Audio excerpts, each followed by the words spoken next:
Great. Thanks for joining. Good morning, good afternoon, good evening. This is track 1 Q&A session for the applications in Maple. We'll be going through 4 presenters as they give you a taste of their material. We will have a chance to have some questions as you go through. And I wanted to give you a quick update that if you have questions as you go along, please use the Q&A session from the Zoom at the bottom to ask your questions, and we will get to them as we can.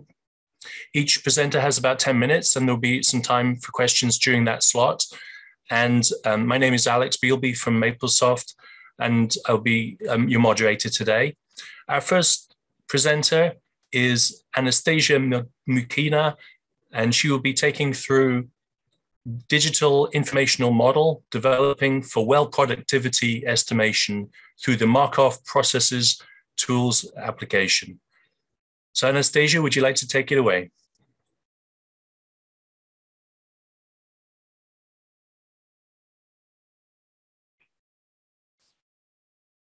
Can you take off mute?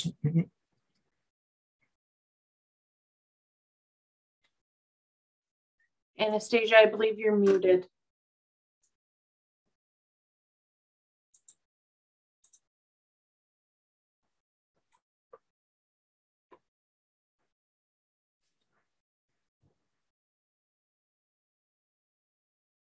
Yeah, Anastasia, we're still having some audio issues. Can you check the mute?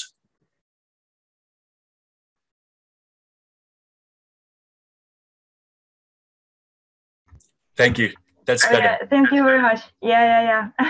Good to go. Yes, good morning, good afternoon, good evening.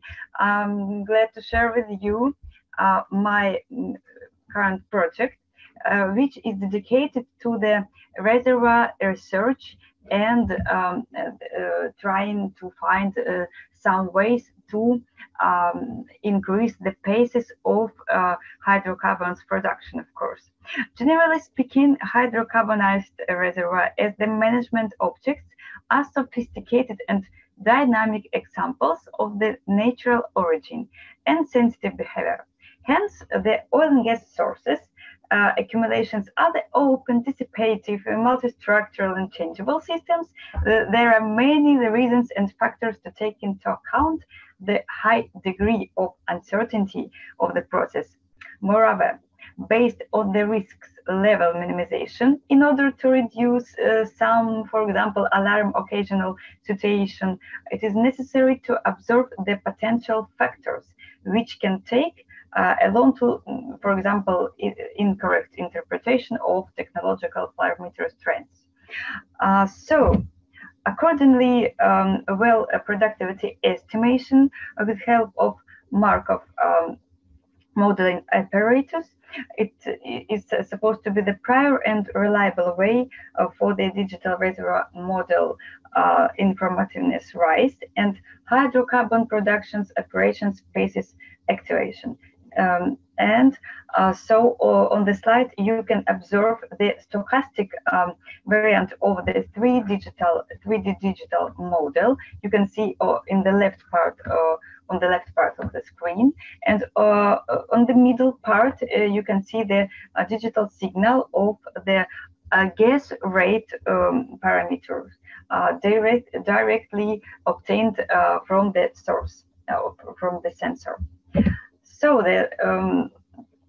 for the correct exact and reliable reservoir model creation, it is essential to involve the making decision platform. You can see this opportunity, as well as risks estimation, application, and of course, the actuality, confidentiality, and likelihood appraisal basics for the measurement estimation. And for the rhythmical, stable, and active state of the main technological processes, in my opinion, it is essentially important to apply the integrated approach for information gathering, processing, and future storage. And that's why it makes sense to estimate the well potential states, for example, as well as pumps, valves, mechanical maintenance, and tracking subsystems evaluation. And on this slide, you can see the main criteria, components for correct digital model creation and implementation. And you can see that some tool from the Maple platform were especially important and essential for my research, because you can see the reservoir surfaces formation which was obtained with the help of great platform of the Maple. And my informational time series, I stored in the form of 3D cubes, some special cubes, which were the prior way of informational processing and future updating. And what about Markov processes tools application? Hence the oil and gas production is a stochastic process. We should take into account the drilling, production, and exploitation operations, sophisticated character, and Markov model tool was chosen by me for the well states estimation. And you can see the graph model of well states. In a transformation, it is offered as the structural, systematical, and consequently organized tool for the production processes appraisal, technological parameters evaluation, and energy sources deposits estimation. And you can see consequent intensity for each transformation from one possible state to another for each well. And on the left side, you can see all the possible states of the well. And a Kolmogorov-Chapman equation system was implemented by me as the prior apparatus for the final probabilities evaluation, just for each well. And so, based on the obtained results from probabilities, they are relative time share of the well state. And based on this information, I could estimate the average states count for each mode and well as well. And you can see the result obtained. The visualization platform can present the relative part of the well state mode period, and you can see on the graph the final probabilities for each state of the well. So, as the resume of the offered research, the main ideas, as for me, conclude the rhythmical and stable behavior of the hydrocarbon production process. It is energy sources volume rise and rational reservoir exploitation, and development web application.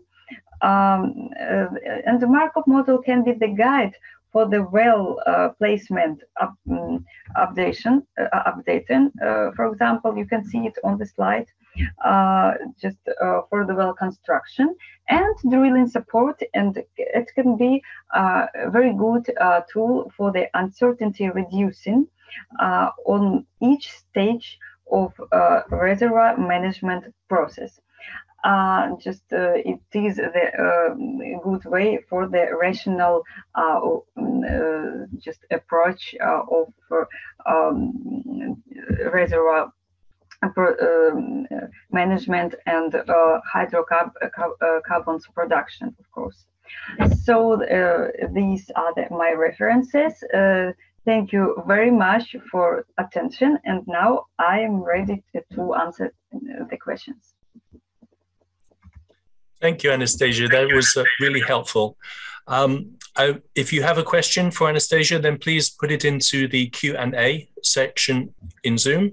One question that had come up, Anastasia, you had done a really good job at modeling environmental and economic and technical risks in one place.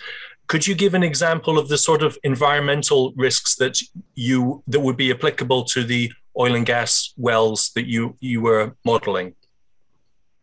Yes, of course. My research includes the part of analytical tool that I was developed, of course, with the help of mapping procedures, and the risk estimation tool can, for example, evaluate the uncertainty degree of the 3D digital model of the reservoir.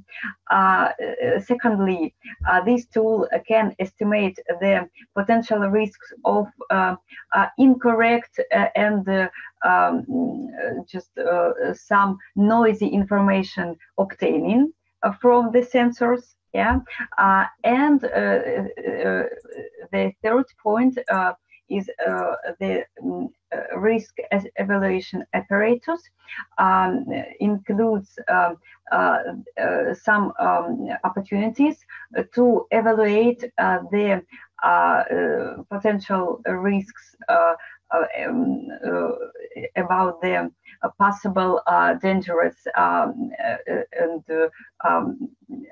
unstable situation on the directly object of oil and gas production. So that's yes. It is equipment, personality, and information.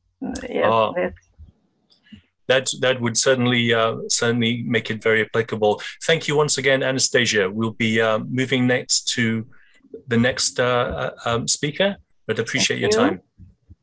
Yeah. So next we have John Pais. He works at the Ladue Horton Watkins High School, and he will be covering an introduction to quantum gates, circuits, and algorithms using Maple interactive text. John, if you're ready, then take it away. Thank you, and greetings. Thanks very much for coming to this session. I'm developing an introduction to quantum computing for math students that don't know physics, they don't know quantum theory, they haven't studied quantum mechanics, they don't know the Dirac-Rocket notation. So this is essentially, trying to develop a bridge or a background for math students. And I'm doing this in several worksheets, so I'm just going to kind of go through them a little bit here. The first worksheet is essentially has two sections. One is outline of general inner product spaces. So I have all the material needed here. This is not interactive. This is actually, kind of a reorganization, slight reorganization of the material in Hoffman and Kunze, a classic, wonderful book. That's that section. And then the second section is going to be a computational exploration of unitary matrices, and then it's going to leverage into looking at matrix groups. And so that's going to be kind of a familiarization and foundation for my students, like having something to dig their heels in as a basis for understanding ultimately quantum computing. A point of departure is this characterization theorem right here of U2, the unitary group over two-dimensional complex space. And so there's a characterization of those matrices. Here's SU2, and then kind of launch right into this exploration. I developed a bunch of code for this. I'm just going to run this first thing. So essentially, SU2 is a method for creating SU2 matrices by putting in the X and the Y here. And And essentially then we're just going to explore these. And after a while, I'm not going to go through the whole thing, but after a while, we eventually get down to and realize that what we found was the quaternion group. And then we'll add another matrix, this little permutation matrix, and we'll go through a bunch of exploration there. And we'll find out that we then also found the poly group. That's a group of order 16 containing the quaternion group. And then there'll be some kind of code that summarizes and does more of an exploration of the subgroup lattice of these groups. And hopefully this will run pretty quickly. And so essentially what you get here is I start enumerating generators, and then it gives you the group those generators produce, and it names it now. We know what the names are after the original exploration, so they're in there now. And then similarly for the poly group, I'm just picking, these are like picking 2 generators and seeing what you get. So that's the basic idea. This kind of leads into an exploration of groups by adding generators and generating the group and then seeing what it is. What is it? How do we find out what it is? Okay, and so you can see it gives you interesting things, including the order portrait. And now I've labeled them. I know what they are. And there are more exercises to continue this, and that continues into the second worksheet. And the second worksheet, I have a table here that has all the unknown groups that, this is what I did, right? All the unknown groups that I didn't know what they were, but I sort of generated them, and then I correlated them with the group names. I use this group names website, which is terrific, that has, wonderful information here that helps you correlate. Let me just pick something here. I'll pick that one. So that's the poly group C4 circle D. So it's central C4 and D4. And there's, as I said, there's wonderful stuff here, the commutator, the Ferchini subgroup, all kinds of fun and interesting things. And so this became a sub theme of this whole project. And essentially, here's a group of order 64. I'm calling this a supergroup. It's a supergroup of all the subgroups that are below it. And just to show you where we started out in this exploration, we started out with the quaternions Q8. We found the poly group C4 circle D4. And then the next one I found was the wreath product of C4 on C2 and another one, et cetera. And so that's why I have the kids engaged in this. And down at the bottom, I have some more exercises for them. Also, I've developed some methods, both methods for, set theoretic type methods for the groups, for intersecting them, taking the union of them, doing subset relation, finding whether or not they're abelian, et cetera. There's another theme of this material has emerged is basically I want the kids to learn how to program in Maple. And so I've developed a lot of code for that. Let me go to worksheet 3. I'm not sure where I am in terms of time now, but. About halfway through. Halfway through, thank you. Okay, and so here's worksheet 3. And in worksheet 3, basically we just recapitulate a little bit of the technical material in the first worksheet. And also then we talk a little bit more about the quaternions, and effectively that if you have a pure unit quaternion, you essentially have an Euler formula for that. And then we get into the matrix exponential and some of the theorems involving that are useful and interesting. And then there's this table in which I correlate those groups that we generated, and we just explored and made out of nothing essentially, and used our analysis and the group names website to try and correlate them with the actual group names. And so what I have here is and I made up these, apologies if I offended somebody using these Greek letters, but these are the generators I made up. So for example, on this group of order 128, C8, the wreath product C8 on C2, kappa 1, gamma 3, those are my names, okay? So, but I correlated them to the gate names that are standardly used in quantum computing over here. Okay, now, let's see, let me continue here a little bit. So now we finally eventually get into tensor products. So here's a introduction to that definition, major gigantic theorem, mulching it all together, the details about tensor products, and I have several examples. Okay, so I'm just going to run these. I'm not even going to say much about them, but you can see this is like how to create a tensor product. And again, I want the kids to learn how to program in Maple, so I'm doing a lot of that. This is what I call the diagonal augmentation. And let's see what else. Oops. Okay, standard basis vectors, and notice they're indexed, by the bit strings that are the actual. So this is, 0, 1, 2, and 3. So that's how they're indexed, and that's going to be convenient for doing quantum computing. And there's a bunch of other stuff here. Let me see. Well, maybe I'll look at the Bell state. So here's essentially some gates. These are just sort of illustrating some gates and what their matrices are. And it turns out that using this sequence, which is a standard sequence for entanglement, we get all the Bell states. And there's some more stuff here. Let me see if I can get to the last worksheet. And let's see.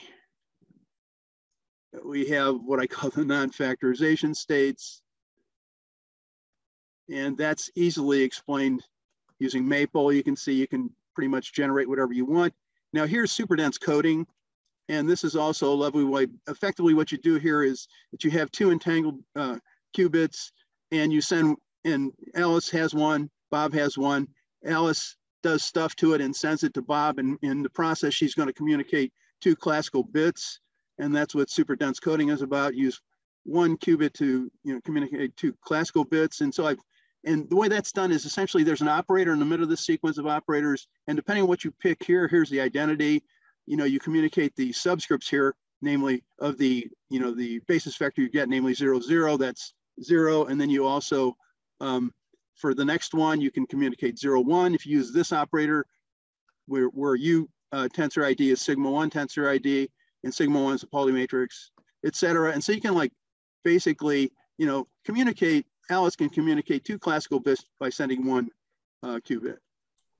And then, wow, John. So yeah, you've got a lot of information there. And I love the way that you have walked through the students into understanding the basics of programming, and then cover more. And just for the audience, for anyone who wants to see this in more detail, because obviously we were trying to really give a taste rather than a lot, John's full presentation along with the other speakers is available under the theater, where you can go through this in more detail for reference. John, would it be okay if I ask you a question that had come in? Surely, I'd be glad to. Thanks. So you've got situations here where you're exposing the students to the quaternion group, the Pauli group, and that will then be used for some of the transformation, the unity transformation, leading them towards the sort of quantum encryption kind of angles. Is there some particular elements that you're explaining as part of a cybersecurity course that you're? Yeah, right. So effectively, this kind of emerged, this idea emerged because I tacked this on at the last year at the end of my advanced cybersecurity course, and we went through all the methods of encryption, including the advanced ones, elliptic curve, RSA, et cetera, and SHA-256, and they're used basically on your network right now. They're being used. And so I thought it was a really good thing that kids had some understanding or some exposure to quantum computing, but they didn't know any quantum mechanics at all, right? So the intention is to put this in as say about a 2-week unit at the end, and maybe leading into a project at the end. And so that's kind of that interface. Thank you, John. I'm sorry if we haven't got a lot of time for other questions, but we will see if you could hang on with us towards the end of the session. We'll see if there's any other questions come through. But thank you, John Pais, for your enlightening presentation. We'll be moving now on to Athanasios Tzemos, who will be taking us on a journey for quantum trajectories, an overview using Maple. So, Athanasios, if you're able to present, we'll leave it over to you. Can you hear me? Yes, nice and clear. Thank you. Perfect. Hello to everyone from Greece. I'm Dr. Athanasios Tzemos from the Research Center for Astronomy and Applied Mathematics of the Academy of Athens. I think you can see my presentation now. Yes, good. Perfect. So, quantum trajectories, an overview with Maple. Okay, I'm a postdoctoral fellow in the Research Center for Astronomy and Applied Mathematics, and I'm going to present you the highlights of my video talk about my work with Maple on Bohmian quantum trajectories. I don't know if you have ever listened before, but Bohmian quantum mechanics is an alternative interpretation of quantum mechanics in which the quantum particles follow certain deterministic trajectories dictated by the so-called Bohmian equations of motion, which are written here. It is a pilot wave theory. It is a highly non-local and non-linear theory. So, in sharp contrast with conventional quantum mechanics, here we have trajectories, and the non-linear character of the Bohmian equations allows us to observe the coexistence of order and chaos in the trajectories of a quantum system. So what we've got is a quantum system whose state is described by the usual wave function, the psi, which is a usual wave function, namely the solution of the Schrödinger equation, but its particles follow certain trajectories in space-time according to this set of equations, which depend on psi. So in our center in the Academy of Athens, we have a long tradition in the study of order and chaos in Bohmian quantum mechanics, where in the last 5 or 6 years, where I participate in this research, all, if not almost all, the basic calculations have been done with Maple and Python. So Maple has been an invaluable tool for the study of the wave functions of 2-dimensional and 3-dimensional systems. And I want to praise Maple because it's my game, it's my basic tool. Its powerful symbolic engine, its advanced graphical capabilities helped us in producing the Bohmian equations of motion of complex systems, calculating difficult Gaussian integrals for the estimation of quantum entanglement. These are symbolical calculations, as well as in depicting our results with beautiful plots and animations that you can see in the video talk. The most intensive computational work in Bohmian quantum mechanics is the integration of the Bohmian differential systems. This can be done, and this has been done mostly by me, with Maple up to a certain level, and then with Python. And the capability of Maple on the translation of code in other languages helped me to pass all the heavy numerical computations in Python and Fortran, and this is crucial for the study of Bohmian trajectories. Now, our analytical and numerical work resulted in a series of papers covering the study of important tasks in Bohmian quantum mechanics, such as the mechanism responsible for the generation of chaos in 2D and 3D Bohmian trajectories, the phenomenon of partial integrability, where we have Bohmian trajectories evolving on certain 2-dimensional surfaces embedded in the 3D space, as the one that you can see here. This is what we call the Bohmian egg, where you can see a chaotic trajectory and the northern trajectory coexisting on the surface of the 3D 3D figure, of the 3D shape. So we have the partial integrability, and one of the last important results is the impact between the impact of the interplay between chaos, order, and entanglement on the dynamical approach of Born's rule, which is a hot topic in Bohmian quantum mechanics, and I can say in the quantum foundations community.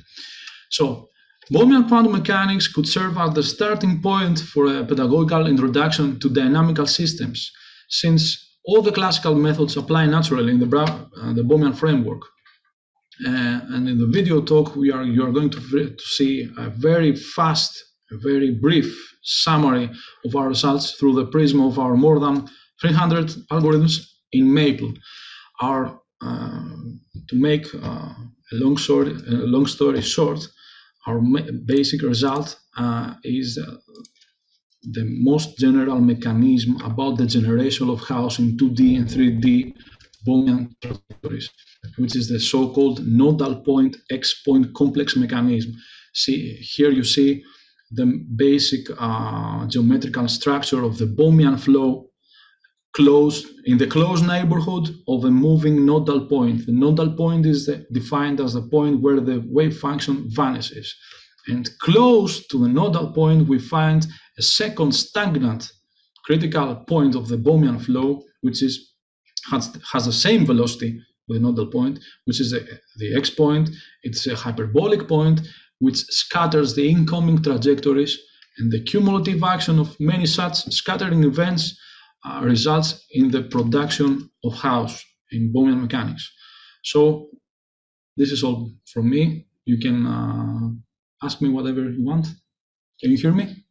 Thank you. That was a really enlightening. I had been able to see some of your graphs in the full presentation, and the spirals and so on that you show with the nodal points and the X points were you have a very large library, I think, at the university. I think I don't want to say lies, but I think I'm the only student starting from Maple 9 back in 2006. And in Greece, this is something important because I was introduced in Maple accidentally in my bachelor's thesis. And Maple has helped me a lot through my studies and now in my postdoctoral studies. So it is our basic tool, and we have the most important thing that I want to note is that Maple helped us. I want to praise Maple because it has helped us in the discovery of partial integrability. We will never be able to find phenomena in Bohmian quantum dynamical systems without Maple. And in the upcoming paper for the conference, I hope you find it important enough to get it published. You'll see pictures like this, where now in these days we are studying the quantum potential, the central essence, the central notion in Bohmian quantum mechanics, where we find these kind of peaks on the X point. And this is something that needs to be further studied, and we think that we have found something important in the theory. And here a picture like this, where the nodal point is in the center, it goes to minus infinity, the potential. We only with Maple we would be able to see these results because we have used 60 significant digits in the closed neighborhood of the nodal point X-point complex to find accurate graphs. So, well, if there's any other questions to the attendees, please write them into the Q&A. Just one other comment.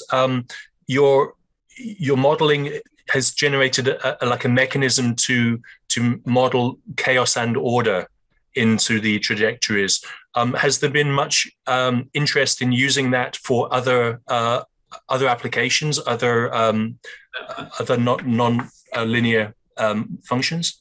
The mechanism about the generation of chaos in Bohmian quantum mechanics has been the central topic in Bohmian quantum mechanics in quantum foundations in the last 30 years.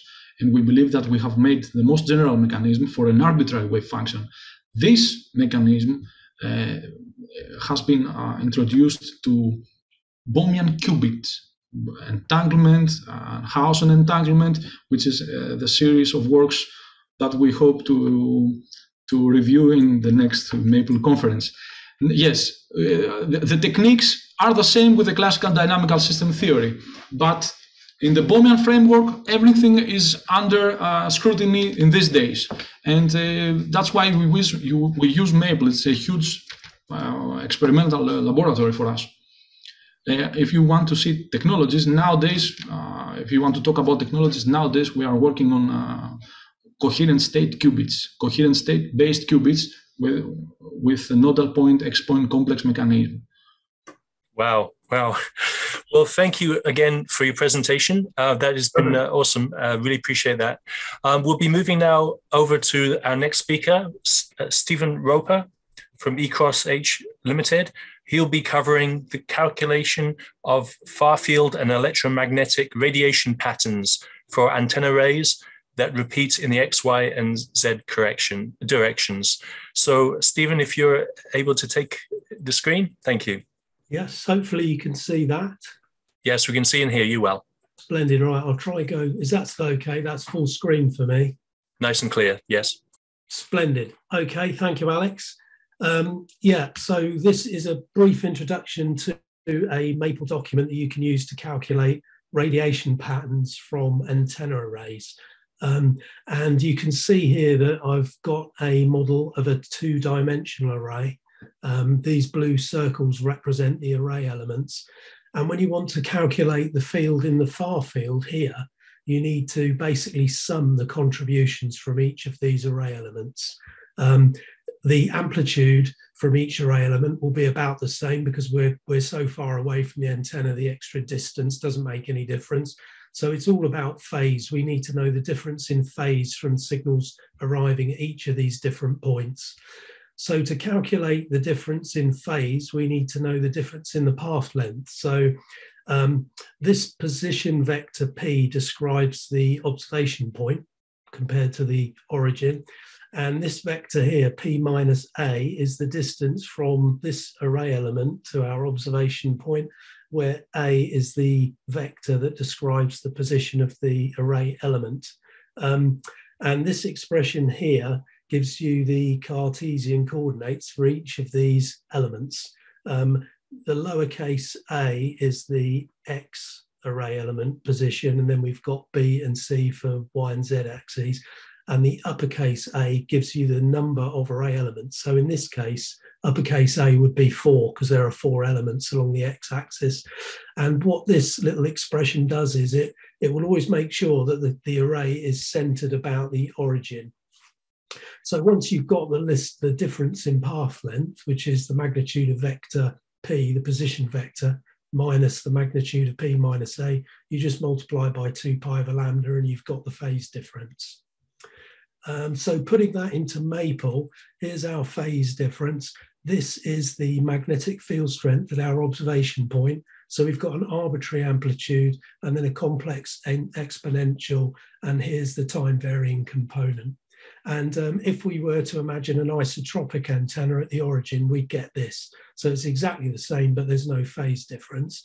When we're calculating the performance of an antenna array, we'd normalize to an isotropic antenna. So if we divide one by the other, we end up with this. So this expression gives us the phasor for each of the array elements. And you can see the lowercase a, b, c, and the uppercase letters. And we've also got phi and theta. So these are the spherical coordinates creeping in. And the whole thing's scaled by d, which is the separation distance between the array elements. So Maple makes it ludicrously easy to use this. Here's our element phasor. We just sum over the array. So we're summing over the X, Y, and Z axes here. We're only interested in the magnitude of the sum. So once we calculate the resultant of magnetic field strength, we take the amplitude and then we square it to get power flux density. So this simple example, we have 2 array elements on the Z-axis, half a wavelength apart. And using Maple's plot 3D, we can visualize the radiation pattern. And as you'd expect, on the Z-axis, there's no radiation because the elements are half wavelength apart, so the signals cancel. But wherever you are on the XY plane, you're always the same distance from the 2 array elements, so you get a gain of 2. So that looks what we would expect to see, but you'll notice the title of this slide is a simple approach that doesn't quite work. And the reason is because if we change the spacing to 0, we end up with this, which is an isotropic radiation pattern, but we've got a gain of 2. So this antenna assembly is radiating twice as much power as we're putting into it, which can't possibly be right. So in order to understand what's going on, it's helpful to consider a folded dipole. So this is a little bit like a wire coat hanger. There's a dipole element here and another one stuck to it. And next time you're outside, if you look at a TV area, you'll probably see a folded dipole towards the rear of the antenna. But current flows up this dipole element, and interestingly, the current is also in phase in the other dipole arm, and that's because there's a phase reversal here, because this is a quarter of a wavelength. So in fact, we can model a folded dipole with a current I flowing through it as a regular dipole with a current 2I. So this is interesting. We've got a situation here with closely spaced antennas where we need to share current between the antennas. So the current in each antenna is 1/2, whereas in the previous example, I was sharing power. So we're dividing by the square root of the number of elements. So the current's 1/√2 rather than 1/2. So the question is, how do we transition from current sharing to power sharing?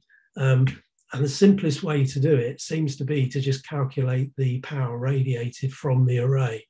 So if this is the array antenna pattern, if we integrate over all solid angles, we can calculate the total transmitter power. And you can see I've included a factor called current squared reduction. And we can equate the power radiated by the array to the power radiated by an isotropic antenna. And if we rearrange, we can calculate the current squared reduction factor. So what we need to do for each of our array is to compute this integral. So the result of this integral depends on the design of the array, and then we divide by 4π. So if we plug this into our plot 3D, so the square root of ABC is gone, and we've replaced it with a result of our integral, this is what we get. So now, with a separation distance of half wavelength, you get the familiar donut with a gain of 2.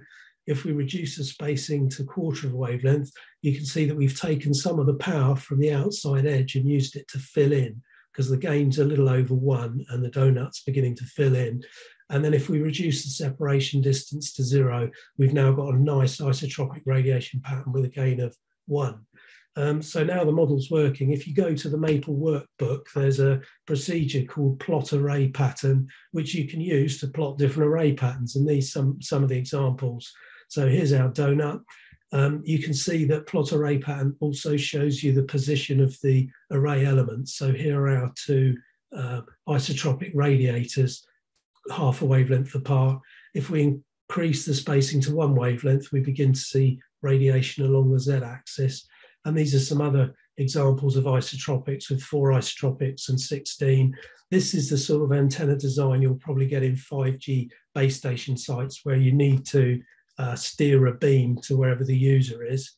And this is another design. Now this time I've used a dipole. So you give the plot array pattern procedure the element type, and in this case it's dipole. So the procedure's plotted little blue lines that show the orientation of the dipoles along the z-axis or up the mast. So this is another antenna design you'll see in the wild. It's quite commonly used for private mobile radio sites like Tetra base station sites or P25 sites. So that's it. Hopefully I haven't run out of time. Hope you enjoyed that. Happy to take any questions. Thanks, Stephen. Yes, you packed a lot in, kept on time. Thank you. Just while we're waiting for other questions to come in, what's the largest practical array of antennas that would probably get used in like you mentioned, maybe cell towers, mobile phone towers? Would that be a kind of cubic, or would that be more of a planar? So normally UHF, you'd normally use this type of arrangement. So this would give you a good gain and an omnidirectional antenna pattern. So if you don't know where your users are, you'd use this type of design. Sometimes what's done is if you change the phase of the signal applied to the antennas, you can make this disc tilt down. So it's sort of like a cone, if you like. That's often used to cover the campus of, say, an airfield or something like that. If you've got this antenna on the control tower, then you might need some down tilt. This particular design, there are 16 elements, and it gives a reasonable amount of gain. There's a gain of 10 or 15. That's probably all you'd need for many communication systems.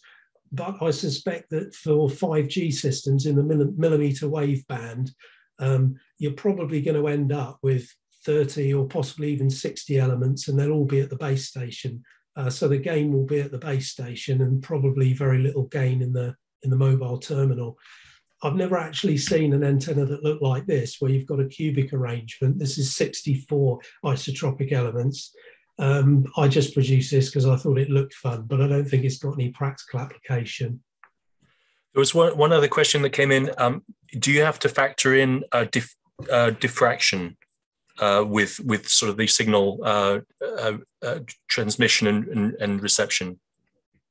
Well, normally, if the propagation's through air, you don't need to worry about things like that. But if you were implementing this antenna on a mobile phone, for example, these antenna elements would probably be slots. And in order to shrink the size of the slots, you'd probably fill them with some high dielectric material that would, reduce the velocity of propagation so that you could make the antenna physically smaller. So I think you'd use a high dielectric substrate for a mobile phone antenna. But as far as the antenna pattern, I don't think you'd need to worry about diffraction unless you're worried about very long range communications, in which case you do need to worry about atmospheric conditions. Right, a lot more in the model. Yeah. Yeah. Well, thank you, Stephen. I really appreciate your time today.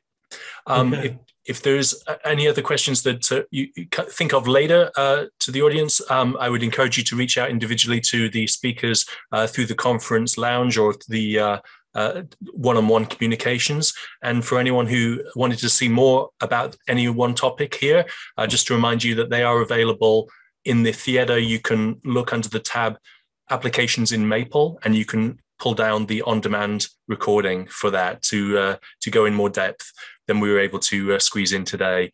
I really want to appreciate and thank the 4 speakers we've had today. Thank you so much for preparing a condensed version that gave us a taste of your full message. And also wanted to appreciate some of you getting up at strange times to join us at the Maple conference. So thank you again, and I encourage you to participate in the remaining sessions for the Maple conference today. Thanks again. Have yourself a great day. Thanks very much, Alex. Thank you. Thanks, Alex. Bye, everyone.